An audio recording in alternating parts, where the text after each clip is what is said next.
ये बात तो आप सभी को पता है कि कभी भी ये जो बातें चल रही हैं ना, डील हो गई ईरान और अमेरिका की, भाई ये डील कभी भी खराब हो सकती है।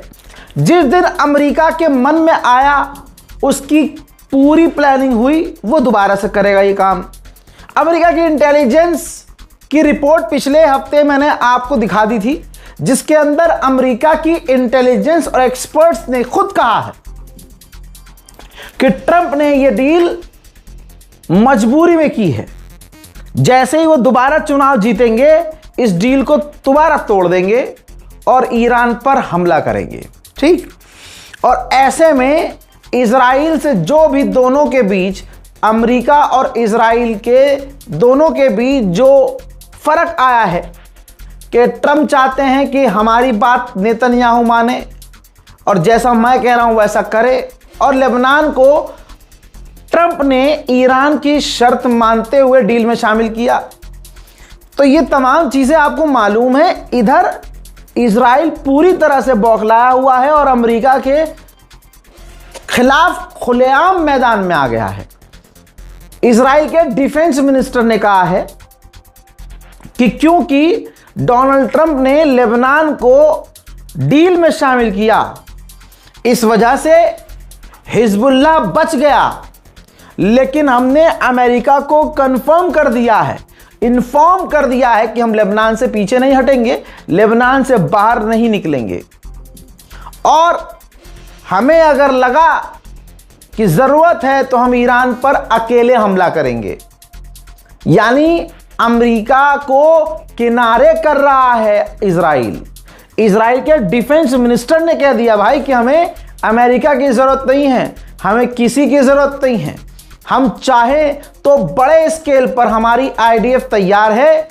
कल भी अगर हम चाहें तो कल की तारीख में हम ईरान पर बड़ा हमला कर सकते हैं। बड़ा हमला तो तुमने तब भी किया था फुल कॉन्फिडेंस से, जब खामनाई को शहीद कर दिया गया। हुआ क्या? फिर तुम्हारी 41 दिन में चीख निकली, तुम और तुम्हारा बाप ईरान के पैरों के नीचे कुचले गए। लेकिन अब तुम्हारे पिछवाड़े में गू नहीं है, तो सिर्फ बयानबाजी करके अपनी ताकत, फर्जी ताकत बरकरार रखने की कोशिश कर रहे हो। लेकिन इजराइल पर दोस्तों भरोसा नहीं करना चाहिए। सबसे बड़ा डर तो यहां है कि ईरान में फ्यूनल की तैयारी है खामनाई के, और इजराइल पर मुझे 1% भरोसा नहीं है। हरामीपना करते हुए उस फ्यूनल में भी कुछ भी कर सकता है। सबसे पहले ईरान को अपनी सिक्योरिटी पर ध्यान देना चाहिए कि इजराइल कुछ ऐसा ना कर सके। फिर दूसरी खबर आती है कि डोनाल्ड ट्रंप ने ऐलान किया कि दोहा में ईरान की टीम से हमारी मुलाकात होने वाली है। उधर ईरान का दूसरा रुख है भाई। ईरान ने कहा कि हमारी कोई बातचीत नहीं होने वाली है, कोई टेक्निकल हमारी बातचीत नहीं होने वाली है अमेरिका से। तो इसका मतलब झूठा तो फिर ट्रंप हुआ, क्योंकि अगर बात होगी तो ईरान झूठा हो जाएगा। लेकिन जो तारीख और दिन ट्रंप ने दिया है कि इस दिन और इस तारीख में दोहा में बात होगी, वहां अगर बात नहीं हुई तो इसका मतलब ट्रंप झूठा है। और अगर ईरान को उस दिन वहां बात करनी है तो ईरान डिनाई नहीं कर सकता, क्योंकि फिर ईरान झूठा हो जाएगा। तमाम अरब देश धीरे धीरे लाइन पर आ रहे हैं, लेकिन भरोसे के काबिल ये तब भी नहीं है। ये दिमाग में हमें रखना होगा। कतर के अमीर का एक वीडियो है, ये रहा, ऑफिशियल हैंडल से जारी किया गया है। तमाम मीडिया हाउसेस इसको ले चुके हैं, जो मिडिल ईस्ट के मीडिया हाउसेस हैं। अब आपको बता दूं कि कतर के अमीर ने इस वीडियो में, इस बयान में कहा है कि जो भी अरब देशों और ईरान के बीच हुआ है वो अनएक्सेप्टेबल है, वो बहुत गलत हुआ है, उसे बर्दाश्त नहीं किया जा सकता। लेकिन ईरान पड़ोसी है हमारा, हमें अंडरस्टैंडिंग ईरान से बनानी होगी और एक बार फिर से सब कुछ भुलाकर एक दूसरे पर यकीन करना होगा। जैसे ही सीज फायर हुआ और ईरान और अमेरिका ने बातचीत करना शुरू की, बीच में 2-3 देश मास्टर बन के कूदे नाम कमाने के लिए, जिसमें फ्रांस था। और फ्रांस ने कहा कि हम माइंस स्ट्रेट ऑफ हॉर्मुज में जाकर क्लीन करेंगे। तो ईरान के ऑफिशियल का ये ट्वीट देख लीजिए, उन्होंने तुरंत फ्रांस समेत सबको धमकी दे दी है कि MOU के अंदर ये क्लियर साइन है, एग्रीमेंट में लिखा हुआ है कि अगर माइन हटाई जाएगी, अगर समुद्र से, स्ट्रेट ऑफ हॉर्मुज से समुद्री बम जो बिछाए गए हैं अगर वो हटाए जाएंगे तो सिर्फ ईरान के द्वारा हटाए जाएंगे और कोई देश नहीं हटाएगा। मामला सेंसिटिव है, तनावपूर्ण है, कोई और देश माइन क्लीन नहीं कर सकता ईरान के अलावा। लीजिए कतर का नोटिस देख लीजिए। कतर ने इंपॉर्टेंट नोटिस जारी कर दिया है मरीन्स टाइम को और जो समुद्र में गुजरने वाले जहाज हैं, भाई वार्निंग दी है कि जब तक हम अगला नोटिस जारी नहीं कर देते आप समुद्र में आवाजाही ना करें, खतरा बड़ा है। मुझे लगता है कि ईरान से जो अरब देश बात कर रहे हैं, औकात पर आ रहे हैं, हो सकता है ये धोखा हो, छलावा हो। पहले अमेरिका बात करने के बहाने ईरान पर हमला कर देता था और किया है आज तक। अब अरब देश और अमेरिका सब मिलकर ईरान को जाल में फंसा रहे हैं, उसे यकीन दिला रहे हैं कि देखो हम आपसे डील कर रहे हैं, डील हो चुकी है, अब आगे की बातें होंगी। लेकिन मुझे छलावा लग रहा है। क्यों? कतर जहां नरम पड़ के दिखा रहा है ईरान के आगे, उसी कतर के अंदर जो अमेरिका का बेस है वहां ईरान के खिलाफ 20 टैंकर अमेरिका के इस वक्त, आज की तारीख में, इसी वक्त जब आप देख रहे हैं, ये 20 टैंकर ईरान के कतर में तैनात हैं। मूवमेंट हो रही है मिडिल ईस्ट में, हथियारों की जो है मूवमेंट देखी जा रही है, तो जाहिर सी बात है कुछ तो पक रहा है। भाई गुलाबी सूअर के बयान पर सिर्फ हंसी आती है और ये पूरी दुनिया में हंसी का पात्र बना हुआ है। अब इस गुलाबी सूअर ने कहा है क्रेडिट लेते हुए कि मैंने डील की है ईरान से, तो तेल के दाम गिर रहे हैं। अब कोई इस झोपड़ी वाले से पूछे कि अबे बकलंड आदमी, ये बता, तेल के दाम तो पहले कम थे, तूने खामनाई पर हमला किया, शहीद किया और ईरान के पूरे अलग अलग इलाकों पर हमला कर डाला, तभी तो तेल के दाम बढ़े। तो बढ़ने की वजह तो तू ही है, और अगर तूने डील कर ली और तेल के दाम कम हो गए तो इसमें नया क्या है? इजराइल के साइबर सेल डिपार्टमेंट का कहना यह है कि ईरान से जंग के बाद ईरान के द्वारा साइबर अटैक इजराइल पर बढ़ गए हैं। उधर कुछ पक रहा है जिसका असर स्ट्रेट ऑफ हॉर्मुज में है। स्ट्रेट ऑफ हॉर्मुज में ट्रैफिक कम हो गया है, जहाजों ने आवाजाही बंद कर दी है।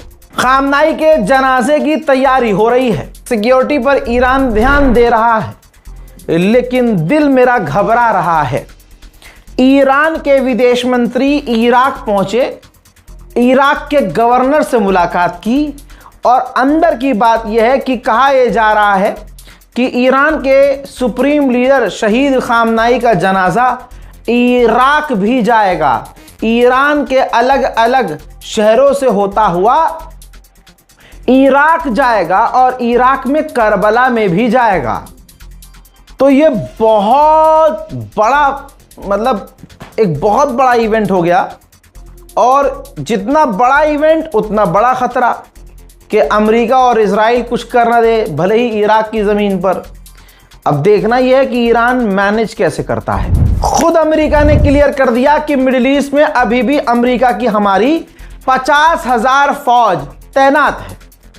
तो तमाम वो चीज़ें नज़र आ रही हैं जिससे हम कह सकते हैं कि भाई अमेरिका पर भरोसा बिल्कुल नहीं करना चाहिए। कभी भी एक बार फिर से ये शैतान ईरान के साथ धोखा और फरेब कर सकता है। ईरान के राष्ट्रपति पेजेश्कियान ने ट्वीट करके कहा है कि अगर अमेरिका तमाम लिखित एग्रीमेंट को मानेगा तो हम भी अपना वादा निभाएंगे और अमेरिका धमकी देना बंद कर दे। बहरैन कितना हरामीपन किया है ये तमाम उम्मत मुस्लिमा को अच्छे से पता चल चुका है। अब पहली बार ईरान ने बहरैन को खुद बता दिया है, ये पब्लिक डोमेन में डाल दी है बात ईरान ने कि हमने बहरीन को सीरियस वार्निंग दे दी है कि अमेरिका का साथ न देना, रेड लाइन क्रॉस मत करना और अपनी लिमिट में रहना। आप कहेंगे कि भाई ये क्या बात हुई? भाई बात ये है कि बहरीन की सरजमीन का इस्तेमाल करके अमेरिका ईरान पर बड़े हमले कर रहा है और किए हैं उसने। लास्ट हमले भी जो उसने बहरीन से लॉन्च किए थे। तो क्यों नहीं भड़केगा बहरीन पर ईरान भाई? तो ईरान ने लास्ट वार्निंग बहरीन को दे दी है। ईरान के जुडिशरी चीफ ने कहा है ह्यूमन राइट केसेस करेंगे हम अमेरिका के खिलाफ और हमारे मुल्क के अंदर जो देश के गद्दार हैं उनकी प्रॉपर्टीज को सीज करेंगे, उनको हम सजा देंगे। अब अमेरिका के सेनेटर्स भी खुला इशारा कर रहे हैं कि उनकी नीयत क्या है। अमेरिकी सेनेटर ने कहा है कि हमें ईरान पर और हमले करने चाहिए, हमें ईरान से डील की जरूरत नहीं है, बल्कि पहले से ज्यादा हमें ईरान पर अब हमले करने चाहिए। हज़रत मोहतरम, भारत को भी ईरान ने अपना मानते हुए इनवाइट किया आयतुल्लाह सैयद अली खामनाई के जनाजे में, जो कि मेरे हिसाब से गलत किया ईरान ने। पूछना तो छोड़ो, देखना भी नहीं चाहिए था इधर। किसको इनवाइट कर रहे हो भाई तुम, जिसने तुम्हारे सुप्रीम लीडर के शहादत पर अपनी चोंच बंद रखी, ट्रंप का साथ दिया और आज भी अमेरिका का साथ एक टांग पर खड़ा होकर मोदी और उसके लोग देंगे और फादरलैंड बनाकर आए इजराइल को। लेकिन इसके बावजूद ईरान ने बड़ा दिल दिखाया। अब बिहार के governor lieutenant general Syed Ata Hussain और minister of external affair Pavitra Margherita Iran जाएंगे खामनाई के फ्यूनरल में। जी हां, आदत से मजबूर इजराइल क्या ही करेगा। तस्वीर आपके सामने, इजराइल ने गाजा में एक बार फिर से आम लोगों पर, मासूमों पर, निहत्तों पर बमबारी कर डाली है। इस हमले में 8 लोग कुछ ही घंटे के अंदर शहीद हो गए। बहरहाल अब ये आम हो चुका है, मुसलमान अब चुप हो चुका है और मुसलमान अगर बोल भी रहा है तो आप बोल रहे हैं, मैं बोल रहा हूं, हमारे आजू बाजू के लोग बोल रहे हैं। जरा अरब पर ध्यान दीजिए कि ये अरब, इनका खून पानी हो गया है भैया। ये तो अपने खुद अरब देशों के लिए नहीं बोल रहे, लेबनान के लिए कोई नहीं बोल रहा, वेस्ट बैंक के लिए कोई नहीं बोल रहा है, बैतुल मुकद्दस के लिए कोई नहीं बोल रहा है, गज्जा के लिए कोई नहीं बोल रहा है। लेकिन हमें ईरान पर उंगली उठानी है क्योंकि ईरान शिया है।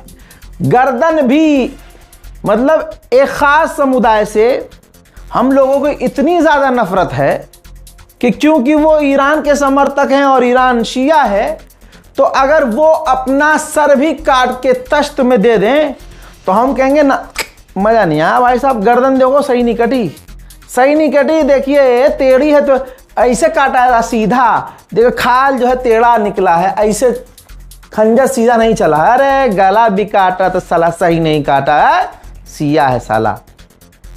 यही सच्चाई है। आज याद रखना, इस्लाम को इत्तेहाद की जरूरत है, आपको और मुझको इत्तेहाद की जरूरत है। हम आपस में एक दूसरे को काफिर काफिर कह के खेल रहे हैं और असली काफिर हमारी बजा रहे हैं, यही कड़वा सच है। फिलहाल के इस रिपोर्ट में इतना ही। जय हिंद।